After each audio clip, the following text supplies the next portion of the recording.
y a bien des années, je faisais une longue course à pied sur des hauteurs absolument inconnues des touristes, dans cette très vieille région des Alpes qui pénètre en Provence. C'était, au moment où j'entrepris ma longue promenade dans ces déserts, des landes nues et monotones, vers 1200 ou 1300 mètres d'altitude. Il n'y poussait que des lavandes sauvages. Je traversais ce pays dans sa plus grande largeur et après 3 jours de marche, je me trouvais dans une désolation sans exemple.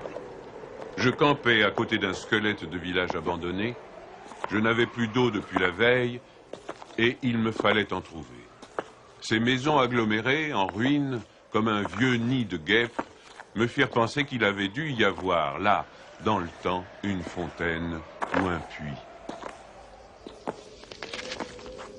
Il y avait bien une fontaine, mais sèche.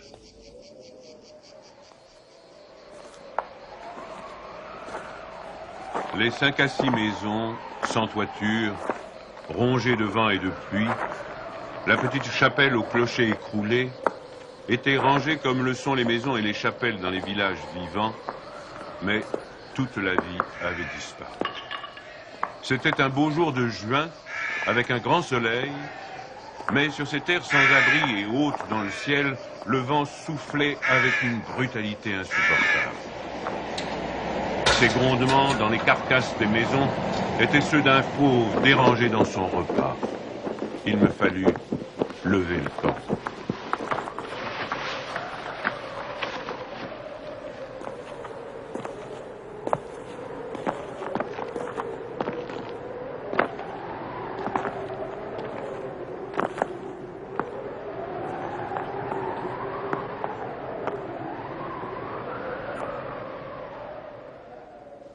À 5 heures de marche de là, je n'avais toujours pas trouvé d'eau et rien ne pouvait me donner l'espoir d'en trouver. C'était partout la même sécheresse, les mêmes herbes ligneuses.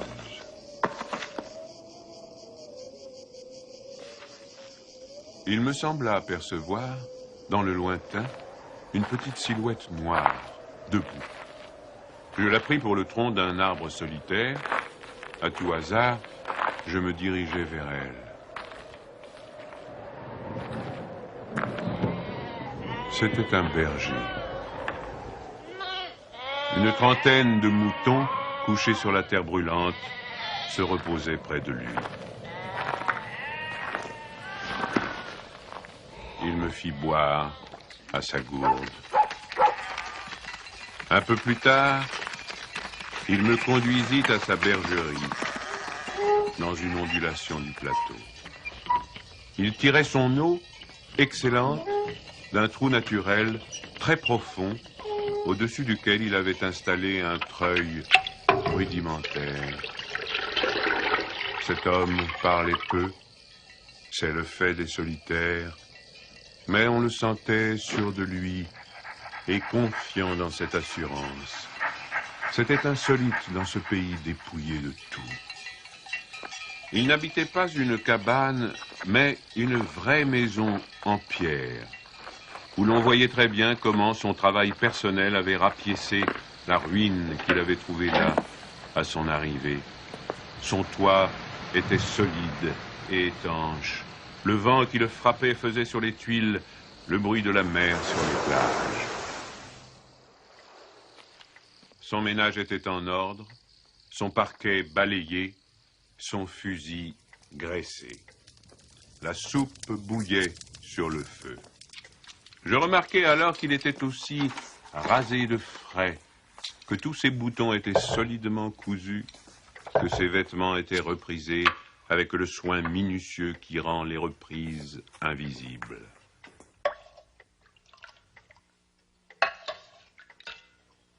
Il me fit partager sa soupe.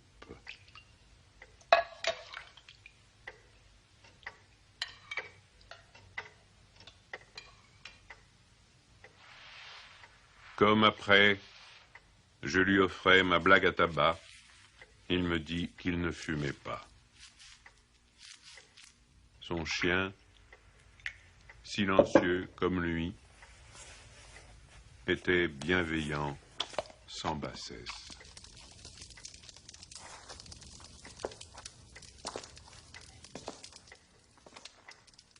Il avait été entendu que je passerais la nuit là, le village le plus proche étant encore à plus d'une journée et demie de marche. Je connaissais parfaitement le caractère des rares villages de cette région. Il y en a 4 ou 5, dispersés, loin les uns des autres, sur les flancs de ces hauteurs, dans les taillis de chênes blancs, à la toute extrémité des routes carrossables. Ils sont habités par des bûcherons qui font du charbon de bois. Ce sont des endroits où l'on vit mal. Les familles, serrées les unes contre les autres, dans ce climat qui est d'une rudesse excessive, aussi bien l'été que l'hiver, exaspèrent leur égoïsme en vase clos. L'ambition irraisonnée s'y démesure. Dans le désir continu de s'échapper de cet endroit, les hommes vont porter leur charbon à la ville, puis retournent. Les plus solides qualités craquent sous cette perpétuelle douche écossaise. Les femmes mijotent des rancœurs. Il y a concurrence sur tout, aussi bien pour la vente du charbon de bois que pour le banc à l'église, pour les vertus qui se combattent entre elles, pour les vices qui se combattent entre eux et pour la mêlée générale des vices et des vertus sans repos. Par là-dessus, le vent également sans repos irrite les nerfs. Il y a des épidémies de suicide et de nombreux cas de folie, presque toujours meurtrières.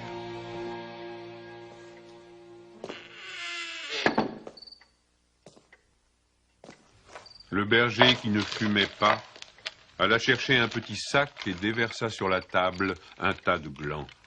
Il se mit à les examiner, un après l'autre, avec beaucoup d'attention, séparant les bons des mauvais. Je fumais ma pipe, je proposais de l'aider. Il me dit que c'était son affaire. En effet, voyant le soin qu'il mettait à ce travail, je n'insistais pas. Ce fut toute notre conversation. Quand il eut du côté des bons un tas de glands assez gros, il les compta par paquets de 10. Ce faisant, il éliminait encore les petits fruits ou ceux qui étaient légèrement fendillés, car il les examinait de fort près. Quand il eut ainsi devant lui 100 glands parfaits, il s'arrêta et nous allâmes nous coucher. La société de cet homme donnait la paix. Je lui demandai le lendemain la permission de me reposer tout le jour chez lui. Il le trouva tout naturel, ou plus exactement, il me donna l'impression que rien ne pouvait le déranger. Ce repos ne m'était pas absolument obligatoire, mais j'étais intrigué et je voulais en savoir plus. Il fit sortir son troupeau et le mena à la pâture. Avant de partir, il trempa dans un seau d'eau le petit sac où il avait mis les glands soigneusement choisis et comptés. Je remarquai qu'en guise de bâton, il emportait une tringle de fer grosse comme le pouce et longue d'environ 1,50 m.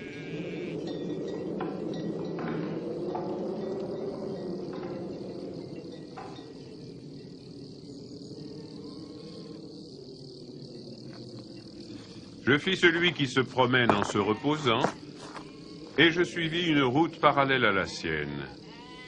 La pâture de ces bêtes était dans un fond de combe. Il laissa le petit troupeau à la garde du chien et monta vers l'endroit où je me tenais. J'eus peur qu'il vînt pour me reprocher mon indiscrétion, mais pas du tout. C'était sa route, et il m'invita à l'accompagner si je n'avais rien de mieux à faire. Il allait à 200 mètres de là, sur la hauteur. Arrivé à l'endroit où il désirait aller, il se mit à planter sa tringle de fer dans la terre. Il faisait ainsi un trou dans lequel il mettait un gland, puis il rebouchait le trou. Il plantait des chênes. Je lui demandai si la terre lui appartenait. Il me répondit que non. Savait-il à qui elle était? Il ne savait pas. Il supposait que c'était une terre communale ou peut-être était-elle la propriété de gens qui ne s'en souciaient pas. Lui ne se souciait pas de connaître les propriétaires. Il planta ainsi ses sanglants avec un soin extrême.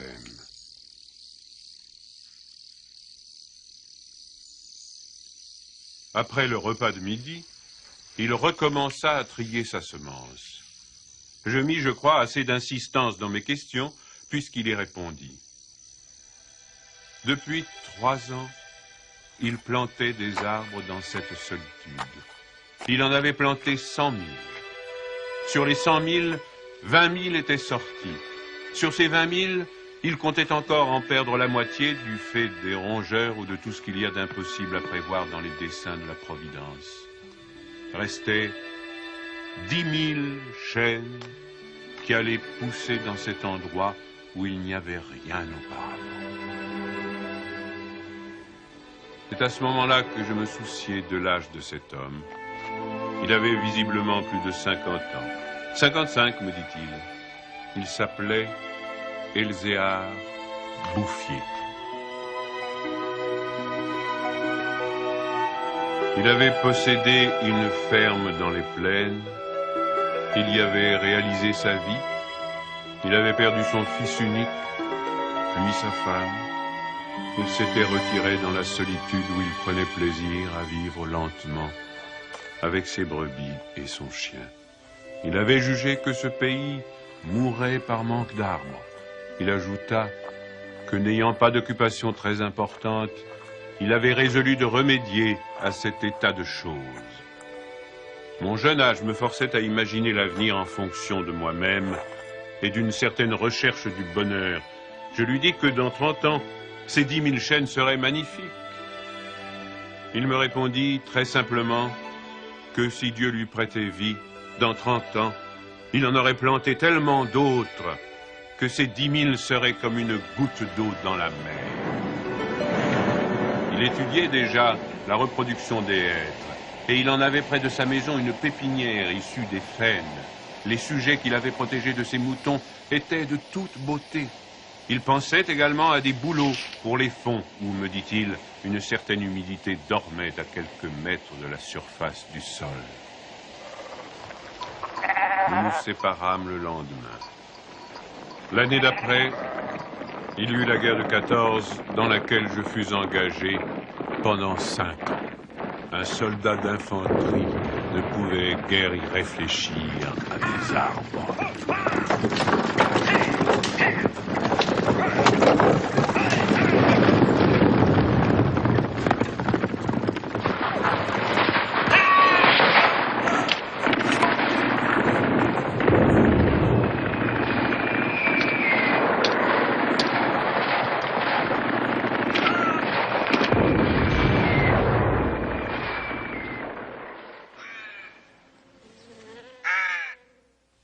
Sorti de la guerre, je me trouvais à la tête d'une prime de démobilisation minuscule, mais avec le grand désir de respirer un peu d'air pur.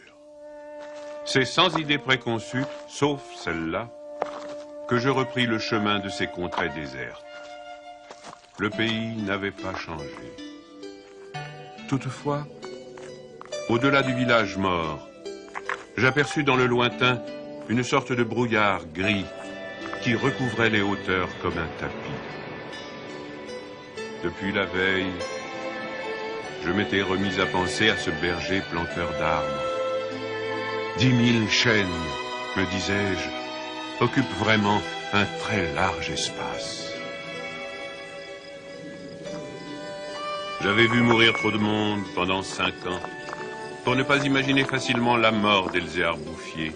D'autant que, lorsqu'on en a 20, on considère les hommes de 50 comme des vieillards à qui il ne reste plus qu'à mourir.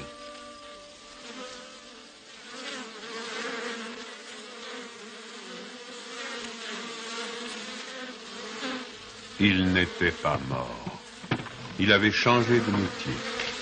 Il ne possédait plus que 4 brebis, mais par contre, une centaine de ruches. Il s'était débarrassé des moutons qui mettaient en péril ses plantations d'arbres. Il ne s'était pas du tout soucié de la guerre. Il avait imperturbablement continué à planter. Les chênes de 1910 avaient alors 10 ans et étaient plus hauts que moi et que lui. Le spectacle était impressionnant. J'étais littéralement privé de parole. Et comme lui ne parlait pas, nous passâmes tout le jour en silence à nous promener dans sa forêt. Elle avait en 3 tronçons 11 kilomètres de long et 3 kilomètres dans sa plus grande largeur.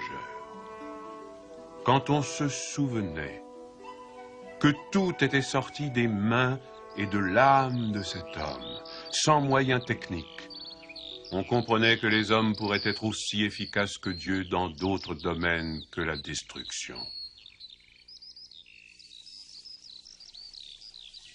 Il avait suivi son idée. Et les hêtres qui m'arrivaient aux épaules, répandus à perte de vue, en témoignaient. Les chênes étaient drus et avaient dépassé l'âge où ils étaient à la merci des rongeurs. Quant au dessein de la Providence elle-même, pour détruire l'œuvre créée, il lui faudrait avoir désormais recours au cyclone. Il me montra d'admirables bosquets de bouleaux qui dataient de 5 ans, c'est-à-dire de 1915, de l'époque où je combattais à Verdun. Il leur avait fait occuper tous les fonds où ils soupçonnaient, avec juste raison, qu'il y avait de l'humidité presque à fleur de terre. Ils étaient tendres comme des adolescents et très décidés. La création avait l'air d'ailleurs de s'opérer en chaîne. Il ne s'en souciait pas. Il poursuivait obstinément sa tâche, très simple. Mais, en redescendant par le village, je vis couler de l'eau dans des ruisseaux qui, de mémoire d'homme, avaient toujours été à sec. C'était la plus formidable opération de réaction qu'il m'ait été donné de voir. Ces ruisseaux secs avaient jadis porté de l'eau dans des temps très anciens. Certains de ces villages tristes dont j'ai parlé au début de mon récit s'étaient construits sur les emplacements d'anciens villages gallo-romains dont il restait encore des traces, dans lesquels les archéologues avaient fouillé et ils avaient trouvé des hameçons à des endroits où, au XXe siècle, on était obligé d'avoir recours à des citernes pour avoir un peu d'eau. Le vent aussi dispersait certaines graines. En même temps que l'eau réapparut, réapparaissaient les saules, les osiers, les prés, les jardins, les fleurs et une certaine façon de vivre. Mais la transformation s'opérait si lentement qu'elle entrait dans l'habitude sans provoquer d'étonnement. Les chasseurs qui montaient dans les solitudes à la poursuite des lièvres ou des sangliers avaient bien constaté le foisonnement des petits arbres, mais ils l'avaient mis sur le compte des malices naturelles de la terre. C'est pourquoi personne ne touchait à l'œuvre de cet homme. Si on l'avait soupçonné, on l'aurait contrarié. Il était insoupçonnable. Qui aurait pu imaginer, dans les villages et les administrations, une telle obstination dans la générosité la plus magnifique?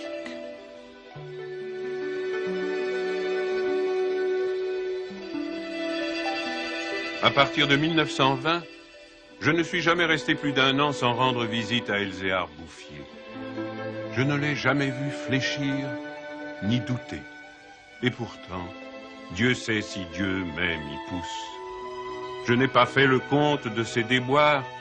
On imagine bien cependant que, pour une réussite semblable, il a fallu vaincre l'adversité.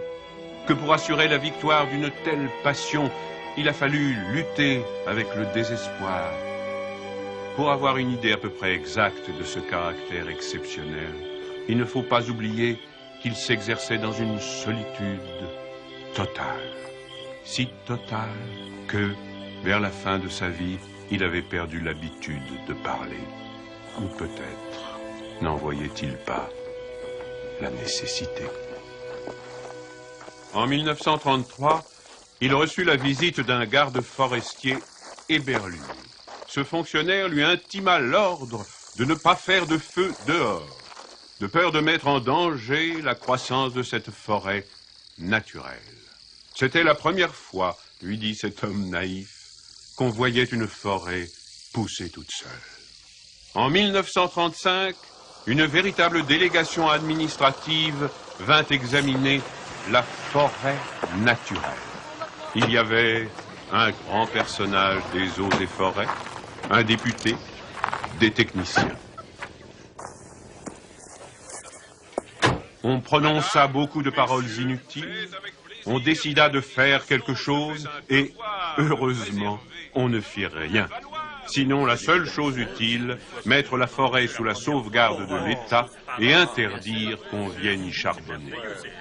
Car il était impossible de n'être pas subjugué par la beauté de ces jeunes arbres en pleine santé. Et elle exerça son pouvoir de séduction sur le député lui-même.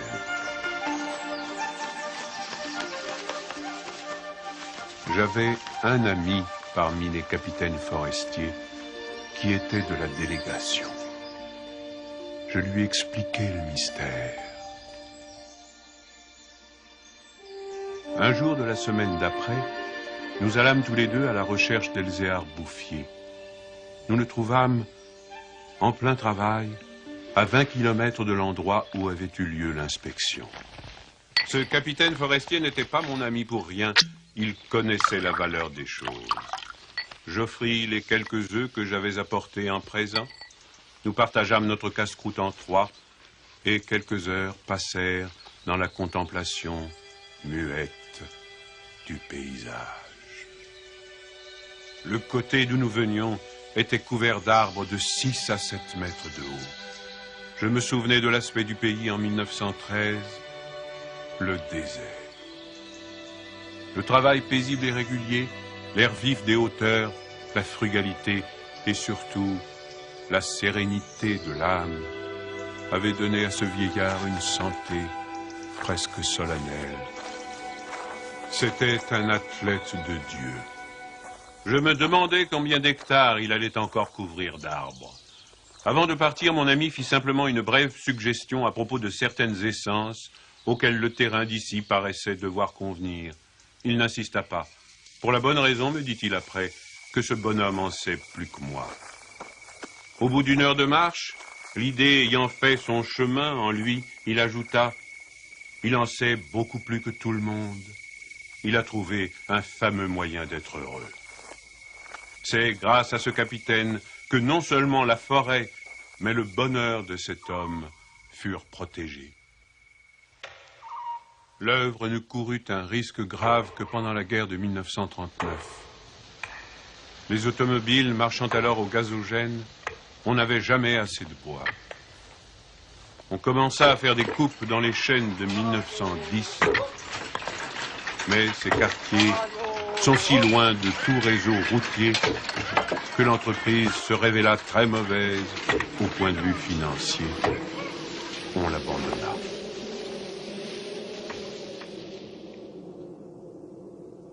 Le berger n'avait rien vu. Il était à 30 km de là, continuant paisiblement sa besogne, ignorant la guerre de 39, comme il avait ignoré la guerre de 14. J'ai vu Elzéar Bouffier pour la dernière fois en juin 1945. Il avait alors 87 ans. J'avais donc repris la route du désert, mais maintenant, malgré le délabrement dans lequel la guerre avait laissé ce pays, il y avait un car qui faisait le service entre la vallée de la Durance et la montagne. Je mis sur le compte de ce moyen de transport relativement rapide le fait que je ne reconnaissais plus les lieux de mes premières promenades. J'eus besoin d'un nom de village pour conclure que j'étais bien cependant dans cette région jadis en ruine et désolée.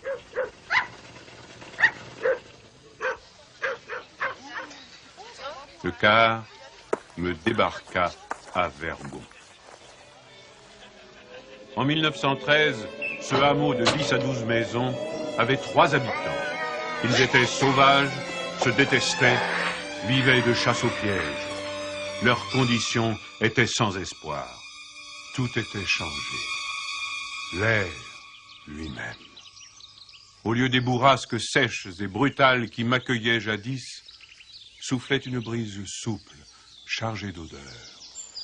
Un bruit semblable à celui de l'eau venait des hauteurs. C'était celui du vent dans les forêts. Enfin, chose plus étonnante, j'entendis le vrai bruit de l'eau coulant dans un bassin. Je vis qu'on avait fait une fontaine, qu'elle était abondante, et ce qui me toucha le plus, on avait planté près d'elle un tilleul, symbole incontestable d'une résurrection.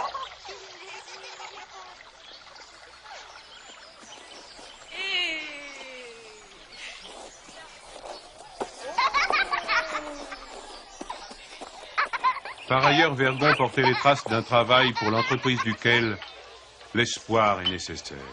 L'espoir était donc revenu.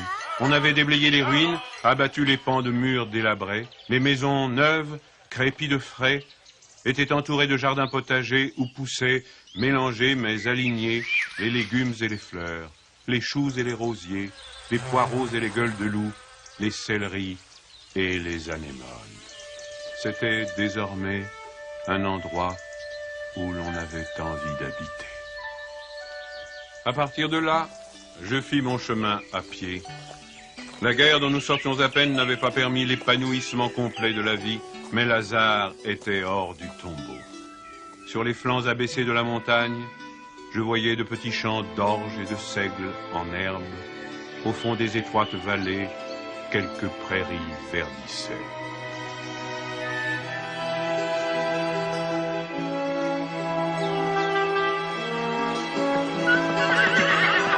Il n'a fallu que les 8 ans qui nous séparent de cette époque pour que tout le pays resplendisse de santé et d'aisance.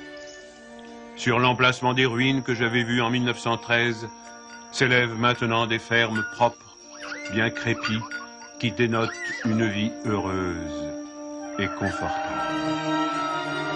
Les vieilles sources, alimentées par les pluies et les neiges que retiennent les forêts, se sont remises à couler.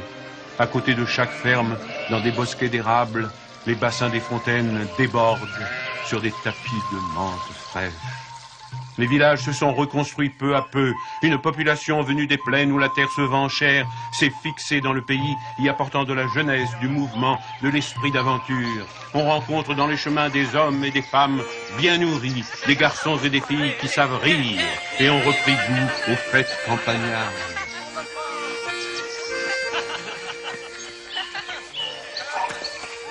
Si on compte l'ancienne population, méconnaissable depuis qu'elle vit avec douceur, et les nouveaux venus, plus de 10 000 personnes doivent leur bonheur à Elzéar Bouffier. Quand je pense qu'un homme seul, réduit à ses simples ressources physiques et morales, a suffi pour faire surgir du désert ce pays de Canaan, je trouve que malgré tout, la condition humaine est admirable. Mais, quand je fais le compte de tout ce qu'il a fallu de constance dans la grandeur d'âme et d'acharnement dans la générosité pour obtenir ce résultat, je suis pris d'un immense respect pour ce vieux paysan sans culture qui a su mener à bien cette œuvre digne de Dieu. Elzéar Bouffier est mort paisiblement en 1947 à l'hospice de Banon.